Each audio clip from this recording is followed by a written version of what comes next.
Hello, so here we are. We're on episode 5 of Classic Space Invaders. How to write it. Okay, so it's been a while. I wasn't sure about the interest, and then I got some. So we will continue this video course. It's this episode's going to be a little bit confusing because I could have gone one method, which is okay, but would involve repetitive coding. We would continue to repeat ourselves. So I'm going to introduce you to a template in a little while. Don't be put off by it. Just follow my lead on the course. And yeah, just follow it. I'll try and be a little bit more instructive about what function I'm editing. I've looked back on my videos and I tend to go, and we'll edit here, which is no help to anyone. All right, so don't be put off. Templates are a confusing, magical thing that allow you to effectively use that as a template is effective, yeah, so you can continually reuse it by changing what you want to use it for. Now we are going to instead of doing individual sprites, for example, if I can show you Classic Space Invaders, so let's just go, been a while since I've opened this. So if we go down to draw, you can see here I'm going to add 2 managers. Tonight we will be doing the sprites manager. So at the moment, every sprite we have to incorporate that in the draw method and also the update method. If you remember, going right back in time, we've got our sprite and then we have our invader sprite, which we incorporated in game sprites. We will add that. We'll have if you think Classic Space Invaders, we're going to have a bullet sprite, and we're going to have bullet sprite. I've just worked out that we're going to have references to all the invaders. That's going to be interesting. We might have to do a little bit of a rework here on marking them so they will be invader sprites. So we're going to have to add a type in for our sprites, but we'll do that in another video. We'll rework stuff. So we're going to have a bullet sprite, a mothership sprite, and a player sprite. And I think the bases that you will destroy, that's going to be interesting. I might, we'll see how we go with that. There's ways of having a bitmap, as in an image, and creating the image. But I think we will maybe do a simple approach just for our first game. So we might do it in blocks or in stages. Let's see how it goes. The easiest thing probably would be to create the base out of many sprites and just remove the sprite. So we will have, say, 20 sprites. I'm just picking these numbers out of my head for each base. And then when you hit one, it will just go. And we'll put an explosion in. So it looks good. Yeah, we will definitely have a particle engine in there, so that will be quite interesting. That will allow us to do some nice firework effects if we wanted, or star field, or explosion, which is perfect. All right then, so without further ado, let's get stuck in. Okay, first of all, I have placed the source in GitHub.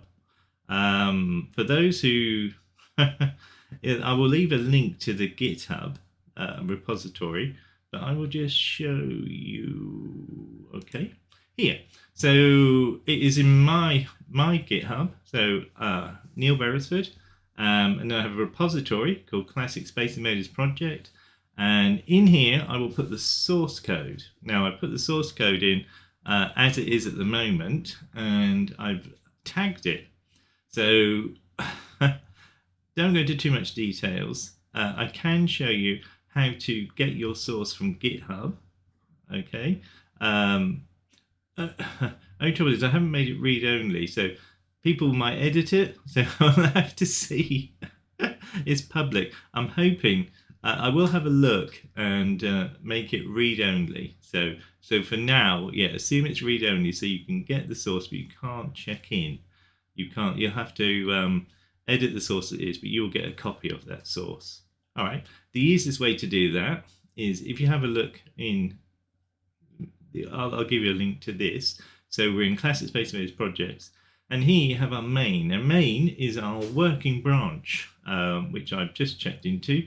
So we've got one branch because it's just really for public consumption, and I have a tag.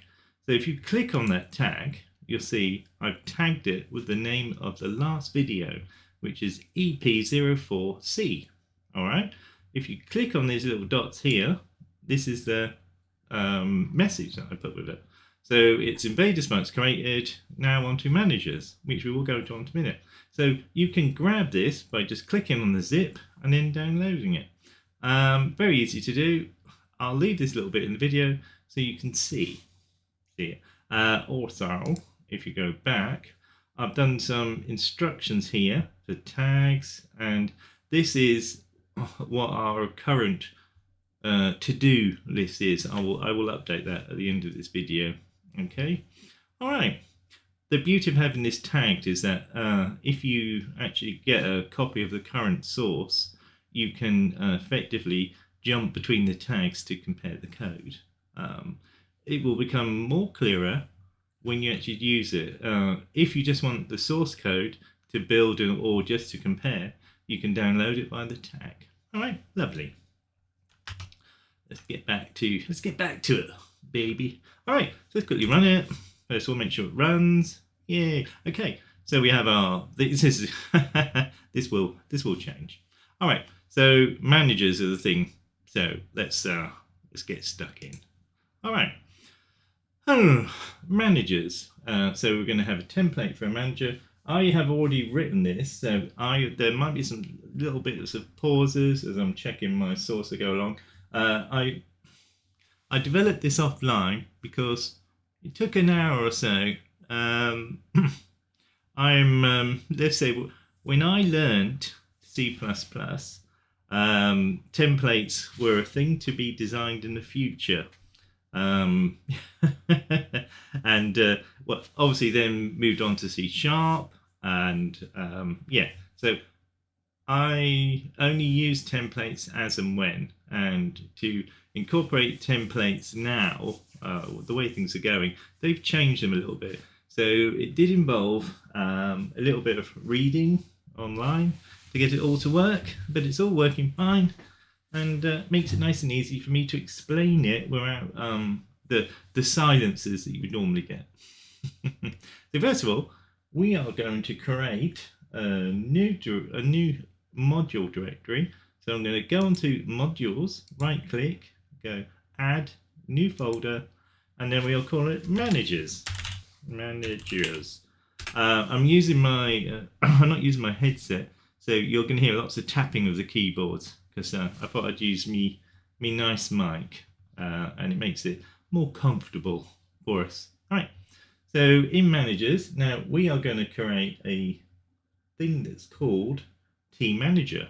Now, what is team manager? So I'm just going to create it. So it's going to be a new class. So we go add class. No, not component. Yeah, quick close that, Neil. I'm left-handed. This is all these excuses coming out. I'm left-handed and I use my right hand for the mouse. So it becomes a little bit thing. New class. Go down, highlight and remove, and type team manager. Lovely. Teammanager.cs. Okay, and it's created. Now we will do the usual thing. So I'm just going to pick another file so we can get our right namespaces. Just copy them all in. It's very lazy, but at least it works. Okay. Any more that we need, we will add. Right. So here we have our, at the moment it's a private class called Team Manager. All right, so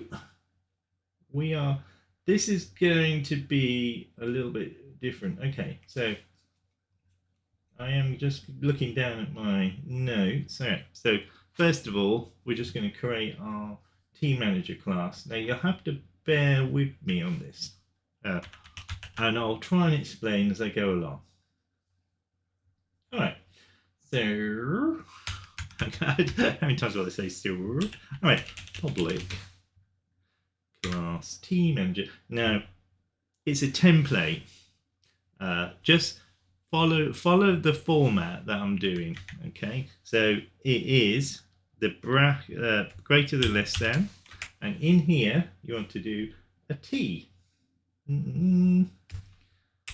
And then follow my lead, because this is a little bit different, where T colon. Now we're going to use our game object, which we haven't got yet. So I'm going to do game object. Okay, this is going to error, which will be quite confusing. So we just escape there. So right. So what I've done is I've created a template where T will be referenced from a game object. Now, templates have to have a base reference. Now, if you remember about inheritance, which we went over on our last video, when we created our invaders sprite, which inherits the functionality, the public functionality of sprite. Okay, so we need, with a template, it needs a base reference, which allows us to put little bits of code in, which can be used for the objects that will be used in this template. It will make more sense, and I will go over everything again once we develop it. So for now, going against what I normally do, I'm just going to add at the top here, game object.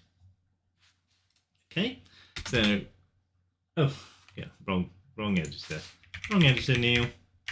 All right, so this is a public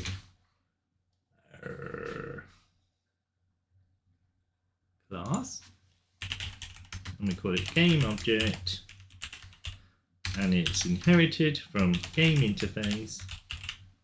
Okay, and we will, excuse me, put the brackets in, put space there, and we're ready for action. So I'm going to create a region. I mentioned that create regions. It's because of OCD. All my stuff is all region, so, and it's all laid out. So I don't have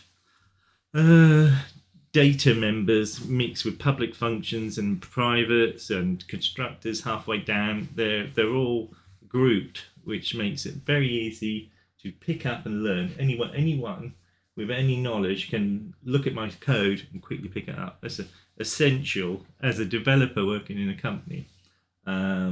It's two types of code. There's your prototype code, I refer to as prototype, or a lot of people, a little bit nasty maybe, refer to it as bedroom coding, where it's a bit haphazard and all over the place, or you have a more structured approach to your work, and that is a more professional code. It's not me being arrogant or anything like that. It's professional, and it's as simple as that. I don't need to labor the point. So region, and I'm just going to double or tab to get our stuff up.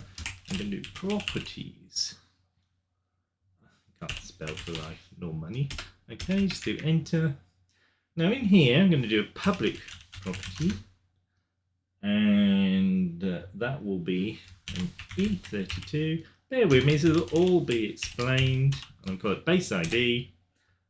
This becomes important later on. Get and set.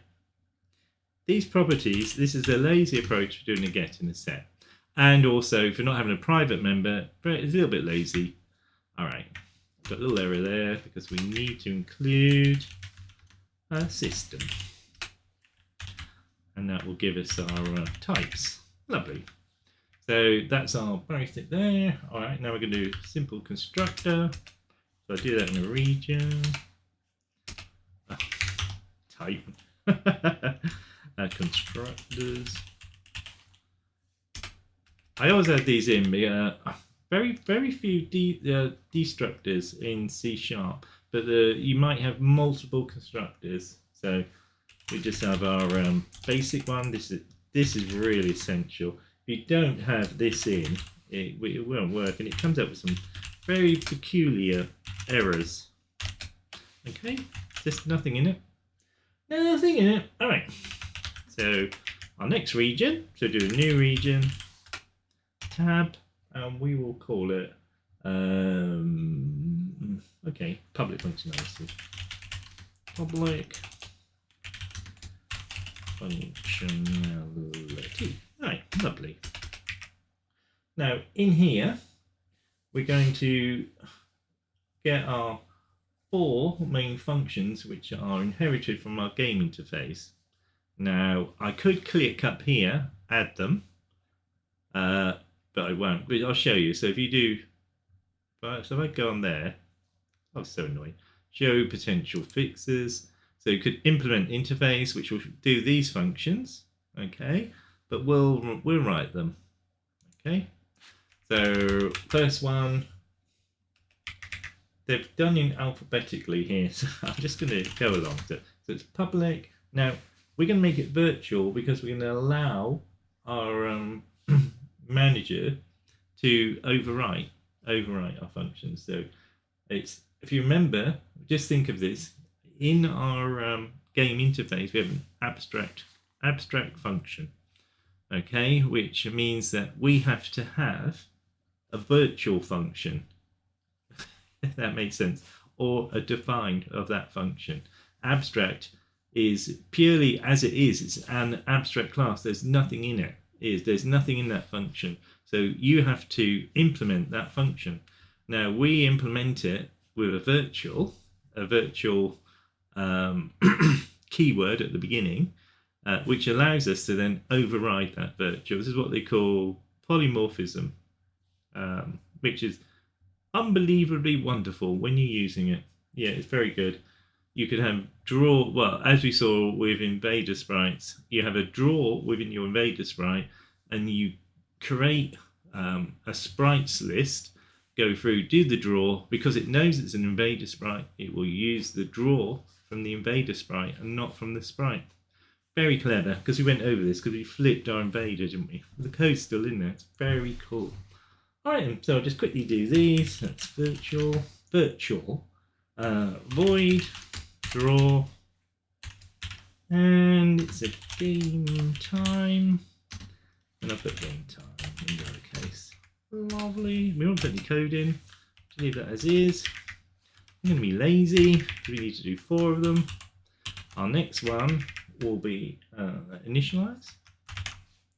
So initialize with Z, is it?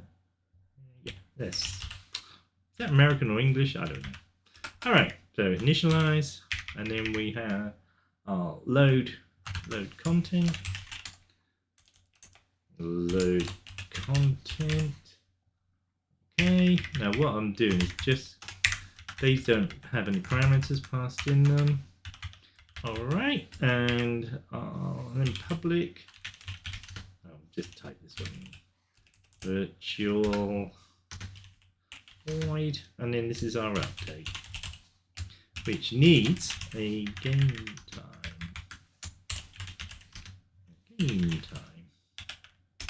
Lovely. Run out of screen. There it is. Lovely. Right. So there are our 4 functions. Just get rid of the white space there. Yeah, which we will need. And I have a funny feeling that that is our basic game object, which is great. I really should put this in another folder, another file, sorry, but we'll just leave this here for now, so it's good reference. All right, so we now have our game object, which we just created manually, probably a first class you create manually, lovely. And we have this as a base class for our template manager. All right, so let's just have a look here. I'm just going to go through the code, implement it, and I'll try and explain what's going on. All right, so our manager. Now this is a manager of many objects. Now what we want the ability to add and remove them, and the ones that we have stored, the objects that we have stored within our manager, we want to be able to draw update, load content, or initialize. So we want to incorporate this in our game, but we don't want continually to have individual functions for each one. We just want this one manager, and then within our main code, we can easily add sprites to it. It is really just a few lines, and it is very impressive. This will come into its own when we introduce more managers. Okay, so I am just going to go through here. Okay, so we're going to have some private data. The region, private data, and we are going to have two lists, right? So we're going to have private. Now these are lists. Have we done lists? I'll go through them. They're very simple, but this is going to be tagged in with our template. Okay, so then I'm going to call this object list, and we're going to create it here. So we're going to do equals new, and then it just comes out with list t. That's fine. That's fine like that. Lovely. You can see there's an error here. So if I right click on this, go to quick actions and whatever the other bit was, and we have to include the namespace generic. So it's system collections generic. So let's do that. It's done. Hopefully it's put it somewhere interesting. All right, we're going to need another list. Follow my lead. So we're going to do private list. But this is a we know the type of this one. So this is an int32. Almost makes sense as we go along. And I have called this very unpolitically kill list, because we need a list when we remove, which will all bugger. What does that do? All right, and that's a new list. Lovely. Int, put an int in. We'll just change that. Int32. All right. Nearly. There. Perfect. Okay. I'll pause so you can actually see that line. So I've added the brackets at the end, semicolon. Lovely. So that is our data. Okay. So on here, I've got some public data. It's actually a property. So I'm just going to add that. So it's region properties. And that will be right, public. They all are. Now I've got this as an int, so I'm going to keep this as an int ID. And as its property, I'm going to do get and set. Alright, lovely. Alright, so that's that. Let's tidy this up. And we go down, and our next we have a couple of constructors. We actually have two constructors here to add in. So we go region, constructors, and okay, so I didn't do that in region. Lovely. And then we will do our first constructor, which will just be a basic one, which is needed. Manager, okay, and no parameters, and doesn't do anything.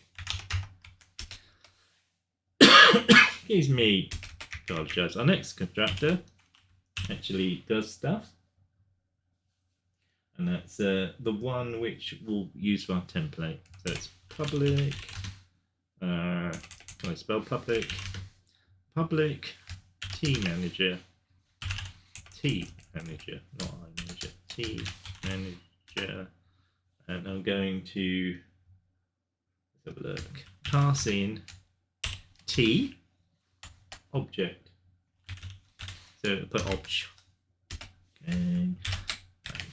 Right in here, I am going to add that to the list. It says M object, and then alright.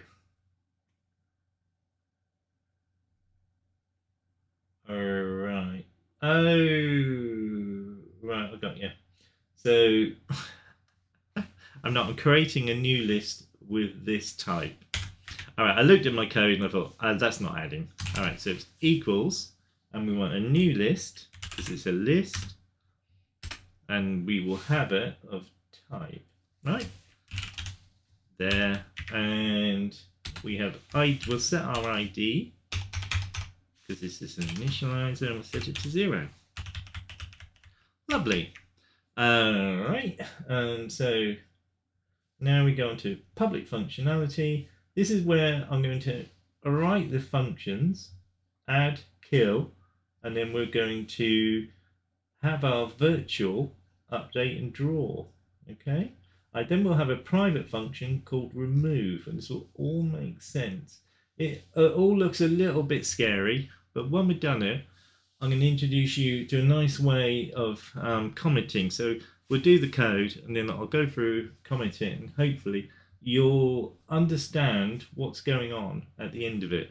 You've just got to follow my lead, and I'll apologise.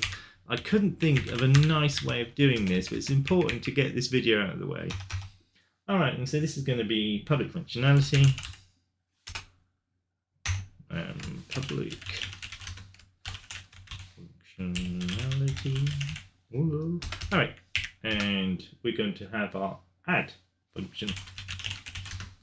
So it's public int32 add, and I'm going to have a t object.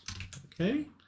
And we're going to put that in brackets and our object. So I'm going to set a member of that object, which is base ID. This is why we're using our game object. So base ID equals ID. But what I'm doing, they want to be unique in, not necessarily, it will be unique. I'm just going to add 1 to the ID. Now, if you remember, we're just going to do plus plus. So do plus, and then do colon. So what I've done, I've set base ID in the object we're passing in. Now, we know every object that uses this template manager has to have a base class of game object. Okay, so that one, and if we have a look here, it's erroring because we need to return an int. Okay. So we're going to look down, so we're going to add this to our main list. So this is add, and we're just going to add in the object. Okay, and that's it. That's added it into a list. The beauty of these lists, you can add multiple into the list, and they're stored in there. And then you can reference them from indexing. So you can say from the first one in the list, you say 0, and then the last one will be the count -1 of the list. Or you can reference them from an object. They're very handy lists. Use them all the time. They're not bloatware, and they're very efficient. So I'm just looking at my code. So add. So I've added it, and then we return our object base ID. Okay, so we return object base ID. Okay, we can't return ID because we've incremented it by 1. It will be incorrect. All right, so that's that function. Add. So add, bear with me. We're now going to have a kill function, which we will. So this allows independently items within the list to be removed. Okay, so it'll all make sense. I could have called it remove, but I think kill because we've got a kill list. We are using a game, and so it just makes, in my mind, makes a little bit more sense. There's a public void, and we just call it kill, and we will pass in an int32 and call it ID. I'm just going to call it int_id. Okay, and okay, like that. Keep moving that. Well, I will stop doing that at some point, but not soon. We need to add this just to our kill list. Very simple. Kill list, add. why me? Good. You should begin to think, oh, yeah, we're using this a lot. It's quite cool. Right. So this means we just add it to a kill list. We're not actually removing the sprite here. We have to remove the sprite at a certain point. When I think of sprites or objects at a certain point, you can't just remove them from a list because it might interfere with either your game update or your draw. But we'll see as we go along. And it might even assert, as in stop working. All right. So as I'm looking down, we're keeping the public side. We need to do our override of our update. Okay. So I am going to just persevere with me. We'll do this. It's public virtual and void, and it will be update. And this needs a game object, a game time, which we will use at some point. Have no fear. And we'll put that in, yes, I don't know, put that in brackets. All right. So first of all, as it's called update, we know every object that we are using will have an update function, and we need to call it. So what we need to do, we need to check to see if we've got any items in our list, and if we have, we then go through each one in that list and we call update. It's quite simple little bit of code. So I'm just going to do a little function here, a comment function. Right, so it's call the update function for all objects added to the list. Right, and right, so as I said, only do it if there are objects in the list. Very simple way of doing this. So we need to check the number of objects in the list. So we're going to do an if m object on the object list, it's count. It comes up count. So that is a number of objects in the list, and if it's greater than zero, then we're going to go through each item in the list, and forgive me, excuse my French, and we will call update. Right, now we're going to use a for each loop. So it's for each. Have that enclosed in brackets. We do t object. Notice we're using t and not a dedicated class, because the beauty of using a template, it just inserts the class that you're using. We'll be using sprites or a sprite class, and it will just insert where t is. It will be sprite. So we just have this template here, and we'll be using it. When we call it from our Space Invaders, our classic Space Invaders initialization, it will generate it automatically. It's very, very good. This is why I'm saying bear with me. Okay, so for each t object in m object list, and we will, from that object, so we do object, and then we'll go update. This is why we have a game object. So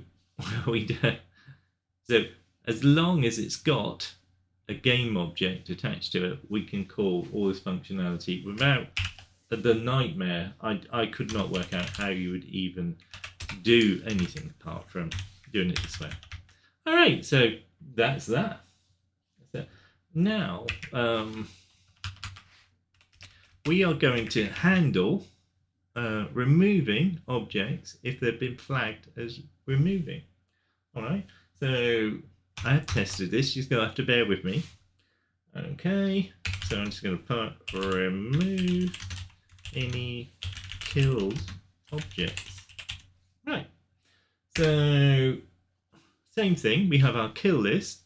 We need to check to see if it has items in the kill list. Right, so it's if Now this is our kill list. M kill list count is greater than 0.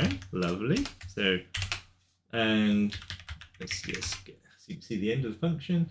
So we now want to go through each item in that list and kill them. Or remove them, I should say. All right, so it's for each again. And we will go T. Oh no, we know what the type is. So it's int32. Now I'm going to call this NID in mKillList. Lovely.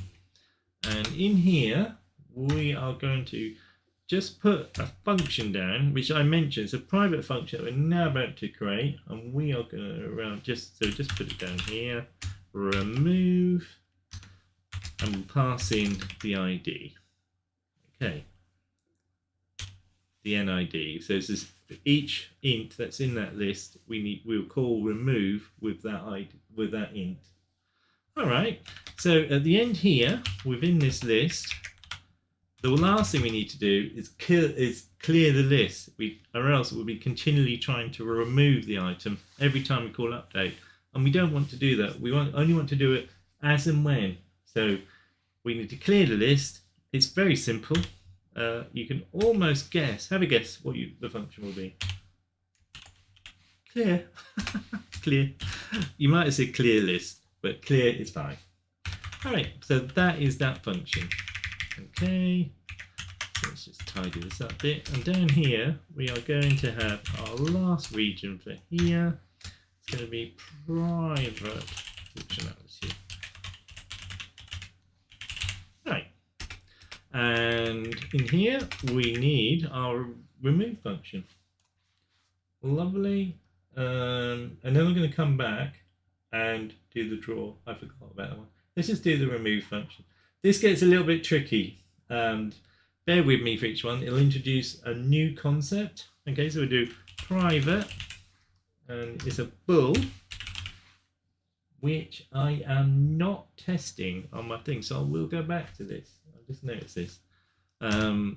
Bad Neil. All right, so we'll do bool remove, and it is an int 32 NID. All right, so this function needs to find the object with the ID that's stored, which corresponds to the base ID for that object. So it needs to search every one for all the objects that's stored in there for the base ID compared to the NID that you're getting, the ID. And if they are the same, it will remove it. Okay, and then stop processing the search. Right, very simple. So we have a return. So I generally only have one return in a function. So we need a bool. So I'm going to write a bool here. Just call it b return. That not b return, and that is going to be true, because I will only do a false if there's an error. So, okay, you have to bear with me on the logic for this. All right, so in here, just going to put the return here. All right, now I was going to mention something about my returns and using brackets on the returns. You don't have to use a bracket on there. I always have. And I don't know if it's when C compilers first came out, you had to have a bracket around it, but I always have. And really, when many years ago, this is in the late 80s, that's how it was done.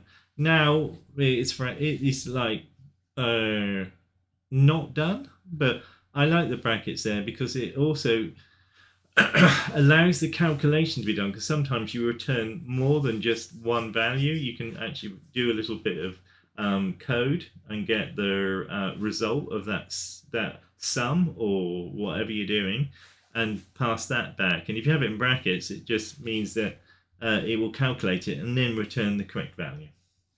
All right, that's me apologising for something you think, why is he just doing brackets there and no one else does? All right, so we're going to iterate through our list. So we're going to use it for each. I'm sure there's better ways of doing this, but this is the simplest one. And it's a T object, or T object, in M object list.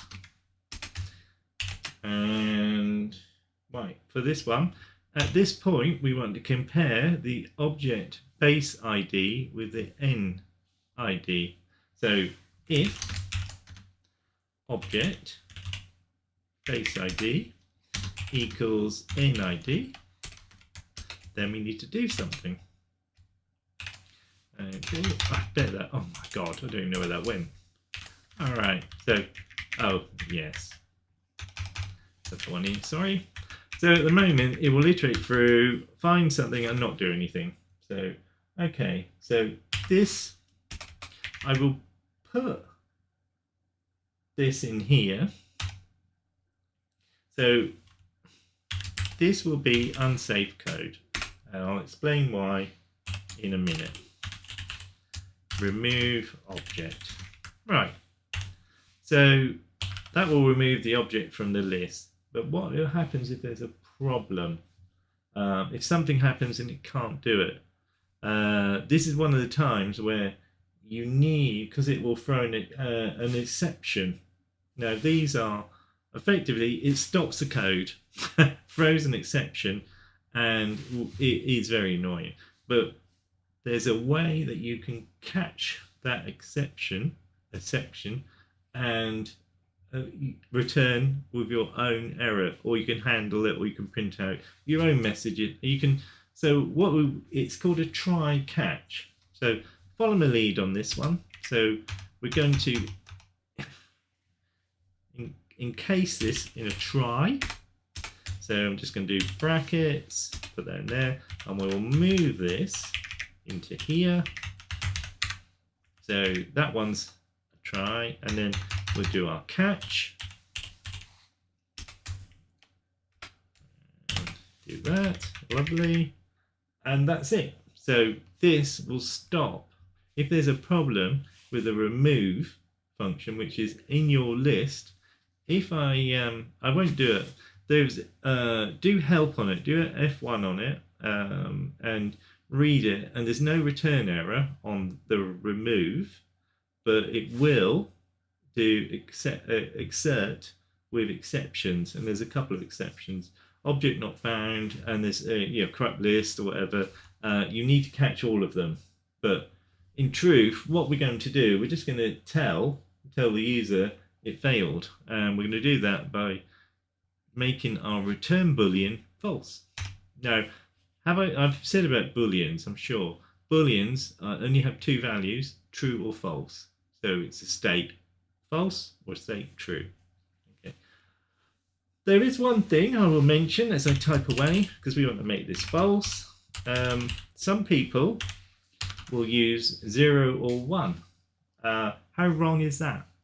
It is 0 or 1 are integers, they're numbers, they're absolute magic numbers as well.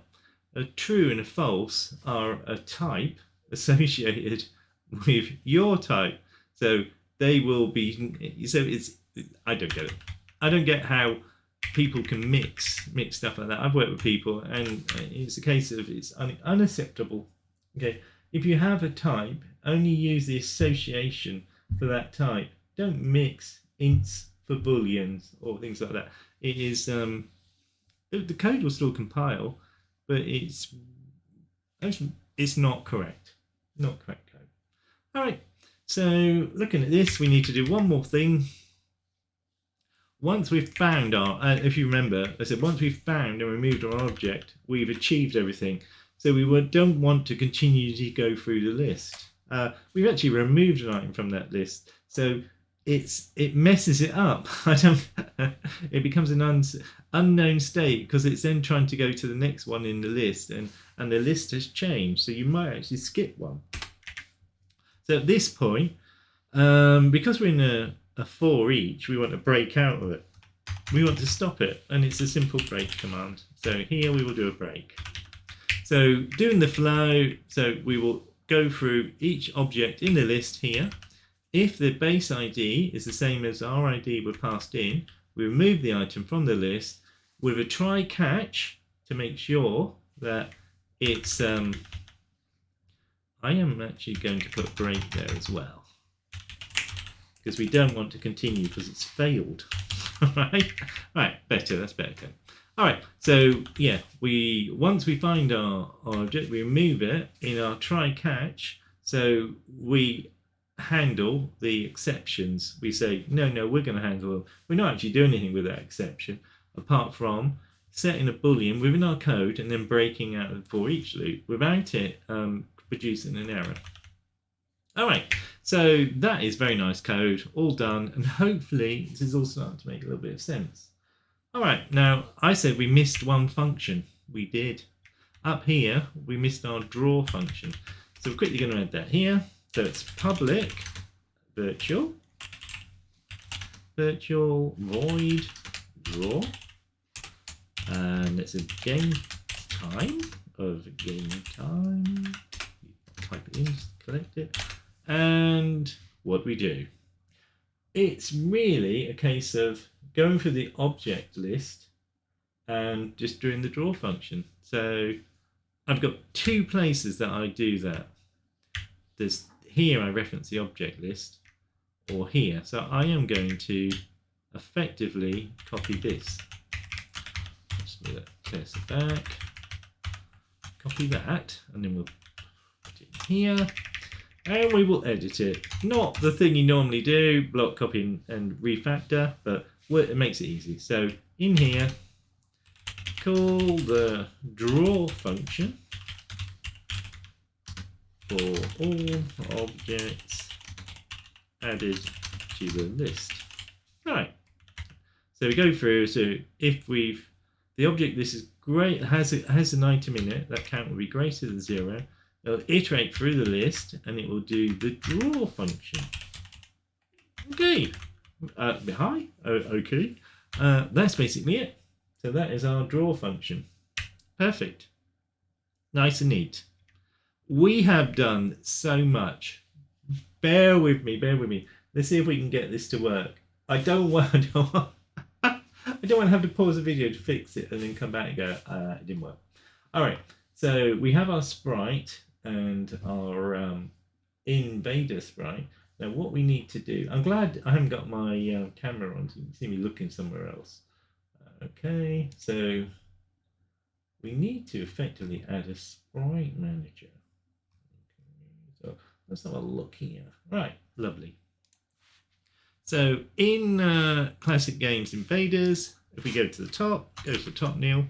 All right, so in here, underneath here, we will add, so we do private T manager. You notice it's not coming up. And I'm going to say game object. Did I do it with capital O? We'll see. And I'm going to call that sprite manager equals new. So what I'm going to do is add this. Just tidy this up as well. So we need to add the namespace. So I'm going to go modules, and we called it managers. Lovely. So it makes it easier to type. Right, so I think so. We've got a new T manager game object like that. Lovely. So this is using our template. Now we're using our template with a game object, and we're calling it sprite manager, and it's a new T manager using our game object. Our game object will be our base class. So if I have a look here, I'm just going to make sure I'm getting this right. Yeah, lovely. And yeah, brilliant. So we have to do a change to sprites. Our sprite is inheriting the base class game interface. Now, because we want to use it in our manager, we need to, hopefully you're going to know what the answer is. inherit from game object. So I do game object. We will need to include the namespace here, and that will be manager. Lovely. So I've just added it there. So we've got a game object. Now game object inherits from game interface. So hopefully we're not breaking anything. So lovely. Save that file. Go back to classic Sprite Invaders. Now I did it again, didn't I? I said we need to edit here. Right. So it's in our region, private data, right at the top of the class. I'll apologize for doing it. So we've got our Sprite Manager. Now we need to use it. Okay, so I am going to is this niggling down that I am missing something? Right, so I need to do stuff. So I think we've got a new one there, so it should create it. All right, quite easy. So in here, when we do our sprites, what I'm going to do for now, because we're going to actually find a better way in a future video, a better way of incorporating our sprites. We can't continually keep doing this, but for now, as it's a work in progress, we're going to use our sprite manager. So sprite manager, just down there, and then we're going to use its add function, and then we're going to add the sprite. So it's invader sprite. Lovely, and then close that with a semicolon. I'm just going to block copy that, and we're going to go down to just the sprite, which is created from sprite. Sorry I called it that, but it made sense at the time, so I'm going to call it just the sprite. Lovely. So what we've done is we've added 2 adds. So we're now adding our sprites to it. Okay. Now, all right. We need to go down to update. Here we have our sprites update. We can remove these now because they're handled in our sprite manager. So I've commented them out in my working copy. I'm just going to remove them. We don't need it. It's all handled for us. So if I do sprite manager, not sprite font. Apologies, sprite manager, and then update, because we've already written that update function, and we're going to pass in game time, and that's it. Oh, that's just so much better. All right, we're going to need to do that for our draw as well. So I'm going to be very lazy. Copy that. We go down, so we have our draw sprites. We can get rid of these. Put that in there. Change our function to draw. And I caramba, we are here. Perfect.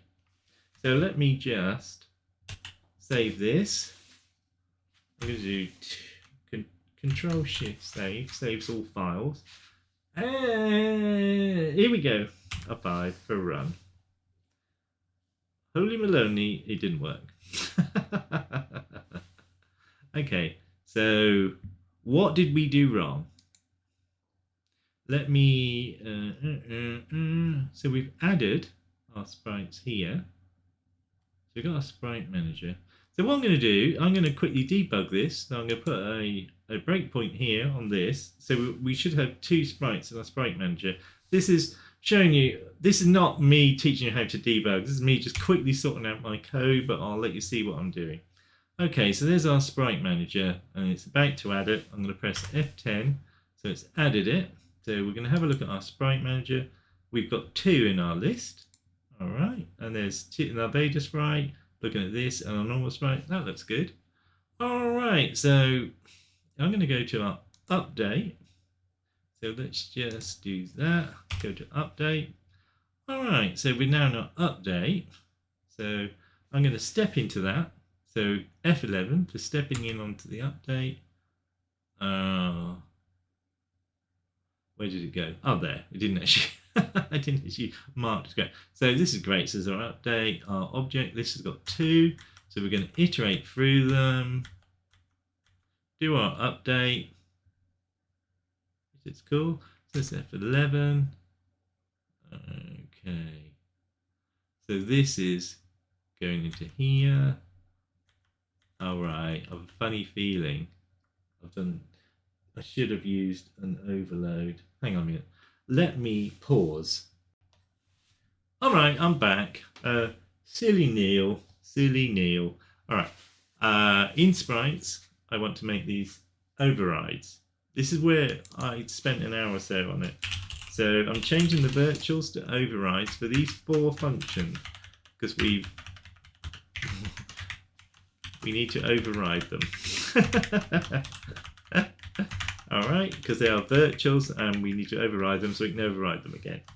All right, so let's try this. Lovely. Oh, hallelujah. So, all intents and purposes, it's exactly the same. Neil, it's exactly the same. Yes, it is. It is exactly the same. We have our light blue inverted invader and our garishly pink static invader. Oh, well, static sprite, which is an invader at the top. Okay, so that is that done. I am just going to pause, and then when we come back, I will then go over commenting. Lovely. All right, so I'm back. All right, brilliant. So it's all working. We now have all our sprites handled by a manager. We created a template manager, which involved us to effectively slot in a game object from our sprite, for example, now inherits from game object, and game object inherits from game interface. So we've slotted in game object. Now game object at the moment is in T managers .c, which is up here. So this is our game object. So I am going to just comment some stuff because we're going to start to do that. It just makes it easier to understand for later on. There's this ongoing divided, let's say, discussion amongst developers about commenting code. To be perfectly honest, at this stage, does it need comments? It sort of works itself. It's easy enough to read. I think it does because you add to it and you wonder. You think, well, why ID here? You're able to find. We'll be using it later on, and it just makes it easier to understand. Okay, so we're going to just comment some stuff. Now, there's a nice easy thing to do. So, for example, with this one, I don't like how it puts 3 references in there because you're like a line above, that you are above the public in. So if I do 3 forward slashes like that, it creates a comment and it calls it a summary. So I am going to say base ID used when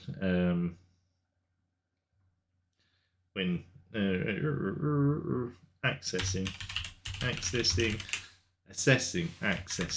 Oh God, I'm just when using referencing. I'm dyslexic. I just can't spell, and it's not for want of trying. But I don't want you to sit there while I go in a dictionary. Referencing objects within. When we need from referencing objects, that'll be fine. Okay, so we have our public constructor.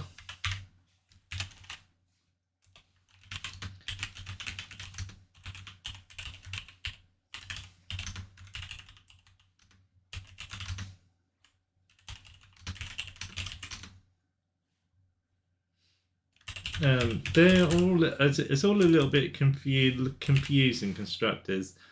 These public ones, they like the base constructor needs to generally be in, and it's just good practice to put it in, because if I commented this out and then we tried to build it, it wouldn't work.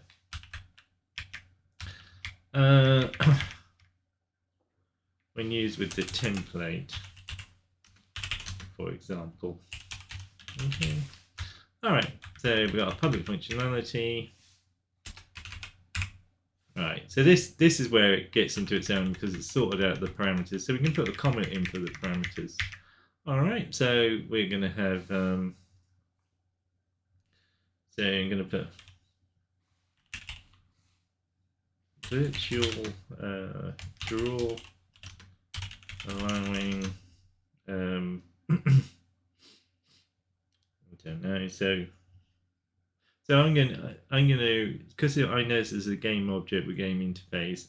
So allowing drawing from global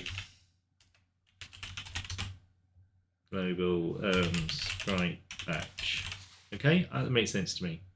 We generally, when drawing to the screen, you use the sprite batch, and if you remember from global, we have a reference to it, so we can grab from there. Okay, so initialization.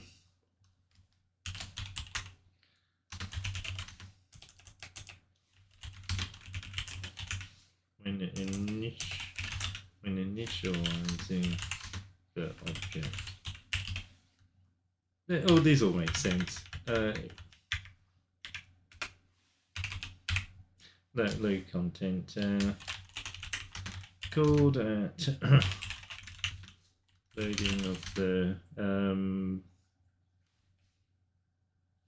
class object.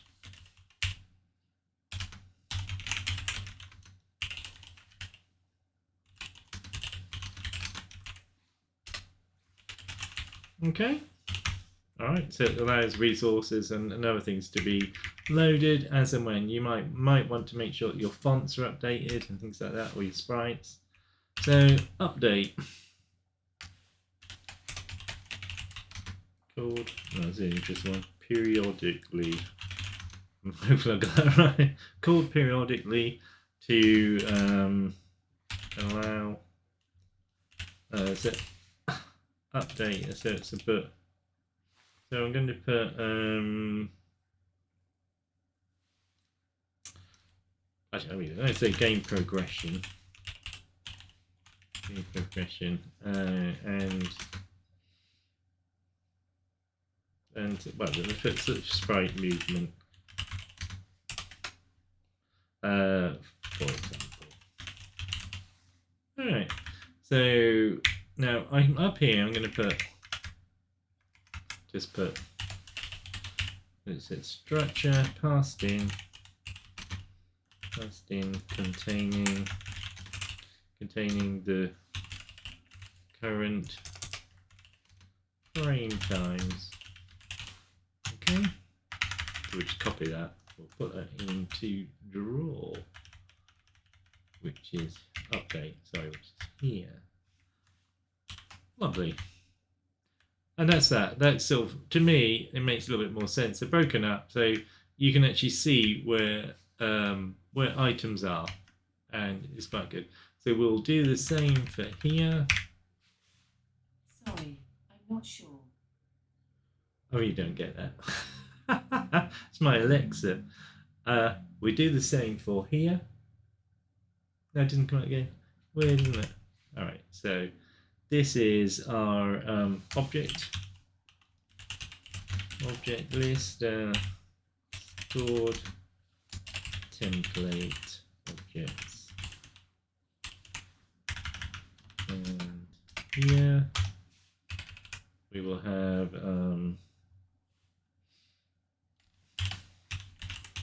object ID references stored for deletion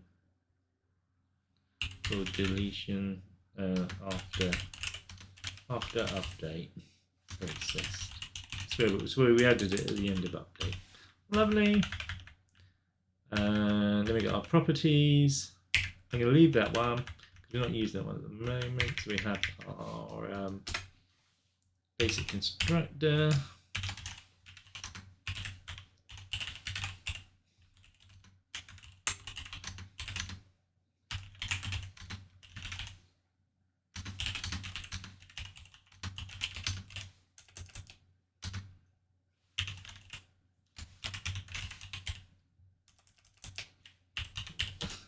there's a proper meaning for this, but this, if you don't have it in there, it won't compile. Okay, so we have more importantly, our object constructor, which allows us to create our list with the correct object types. So this is our constructor.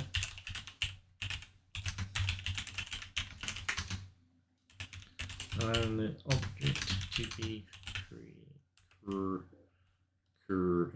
created. Oh yeah,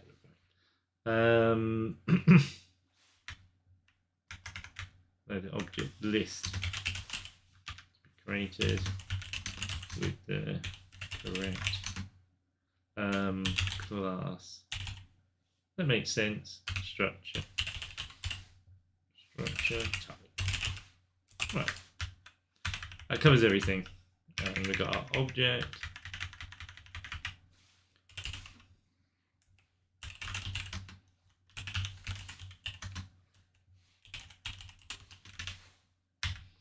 Okay, so we now got our public functionality, add.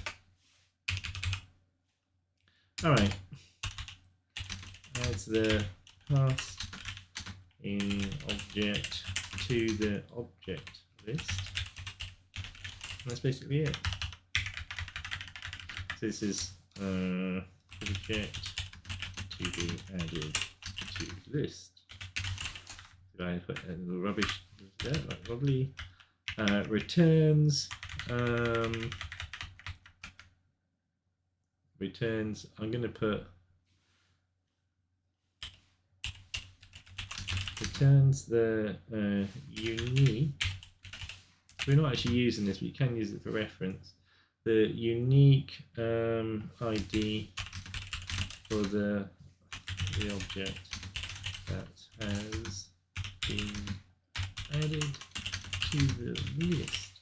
Lovely. Kill. All right. So I noticed that one had returns. We've got our param and returns.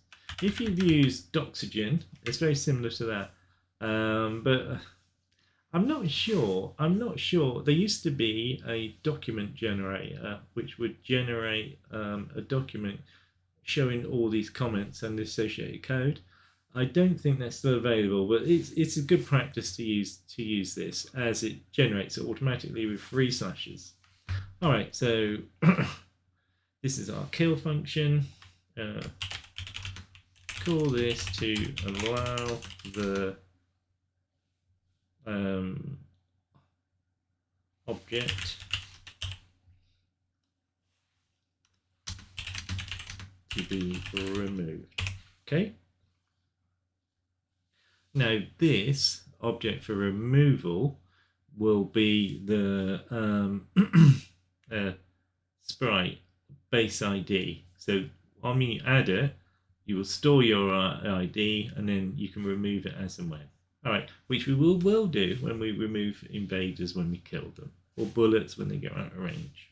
All right, and so this is our unique ID for the object stored in the list to be removed. Okay, so that just adds that to the list, and then we've got update, so just quickly do this one. Okay, so periodically updates the objects stored within the list. Also, please note the kill list is processed at the end of this function. Alright, should make sense. Kill list is processed in this function. Alright, so loss. Awesome. Okay, so it's game time. Structure containing the frame. Time rates, the frame times. Right, which we haven't gone through, but we will go through at some point. So we've got our update done. We have our draw, which we'll quickly do. Periodic. I'm just going to type a load of periodic. Is that it? Periodic. Oh my lord, I struggle. Periodically do some reorder processes all the objects calling the draw functions. Okay, I'm not going to type that again, so I'm just going to grab that one and put that one in there. Okay, so we know our private function, which is remove. All right, this will remove the object from the main object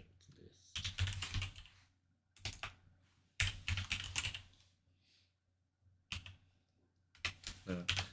It compares the past inner ID with the base ID of the objects stored. All right, returns true. Object deleted successfully.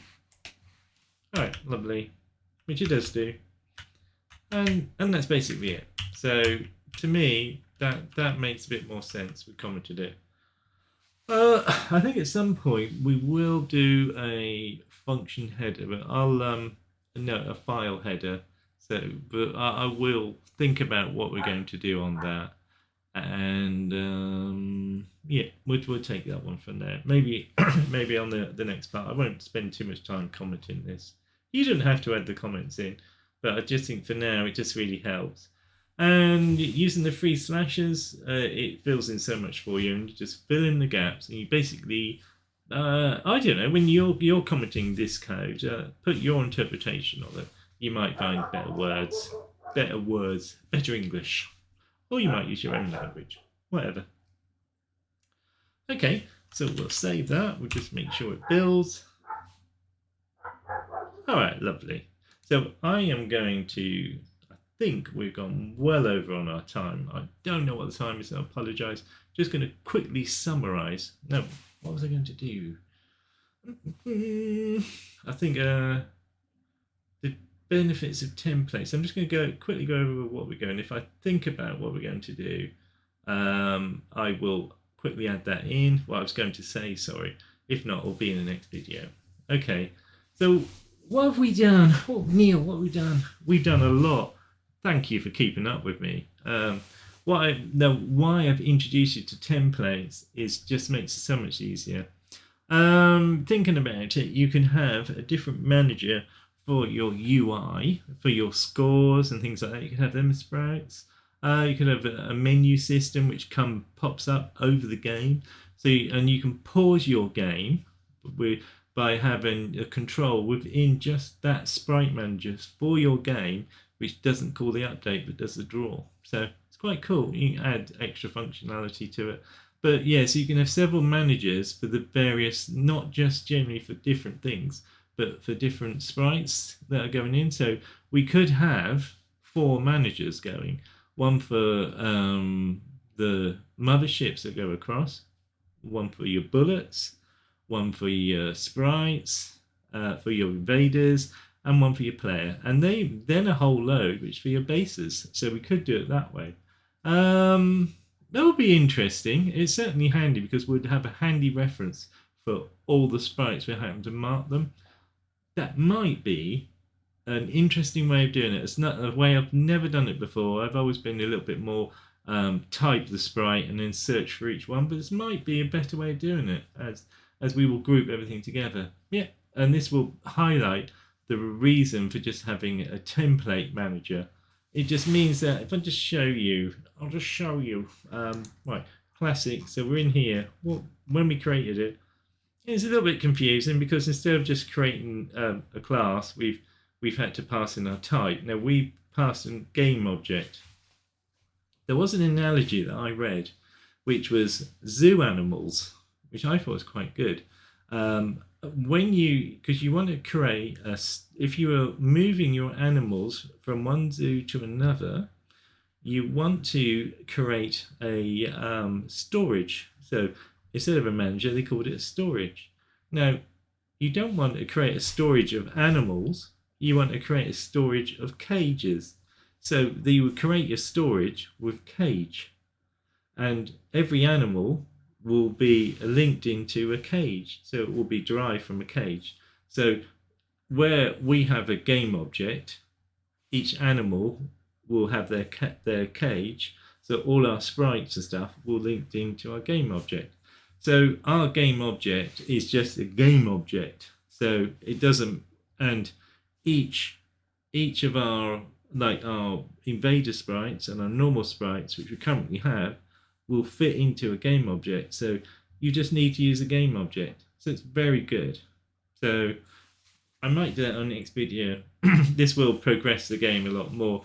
I have a funny feeling that we're going to have invaders and a player on screen on our next video. The game will start to take effect. Very good. All right, so this has been a building up of our foundation to allow us to really progress. I can see that I would like to think that we'd have invaders moving across the screen and a player moving across the screen, controlled maybe by the keyboard. Lovely. All right then. Thank you again for persevering with this. I will stop continually to talk. So this will be episode 05. I will back this up, put this into GitHub and do a tag, and then we will go over it. Oh, I know what I was going to do. This is what we should have done at the very beginning. The what to do next. A little bit late, but we can see it. So I've marked on our past list. So we get to create a game interface, which we did. A sprite object, yeah. We created an invader object and we're moving it around the screen, which we have done. The one we didn't do was the sprite manager. Now I've created something a little bit different, a manager that allows us to manage sprites. Okay, game objects. So our new additions is develop the game object, develop the manager, the team manager, add sprite manager to the main process. Remember we did that. Remove the old calls and add another manager to handle strings, which we haven't done. That's one way. We use a manager to sort out strings.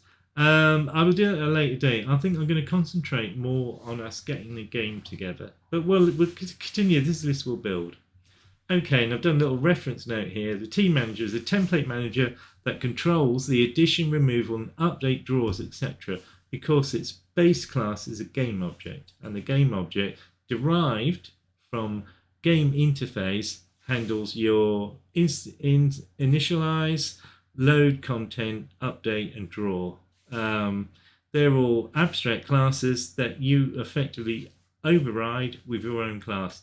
It all becomes very confusing, as noted when it didn't show anything, because I had virtuals and I need to make them override. So I override the virtual, and then I can override that again. It's this is advanced C#, and I apologize for that, but it just allows us to do some wonderful stuff. All right, I've kept a history in there of our first lot. Now what I'll do is when I update this, I will add this into the comments on the GitHub. I've already done that for the prior video, but I will do this for the next video. All right then, thank you again. Please persevere. Our next video, it will be more visual. This has been hardcore code, and yeah, any questions, whatever, please post them, and I will go over again either in a private email, private message, or I will do a quick little video explaining something if someone's not quite sure. All right then, well, thank you for persevering, and we'll look forward to seeing you in the next video. Bye.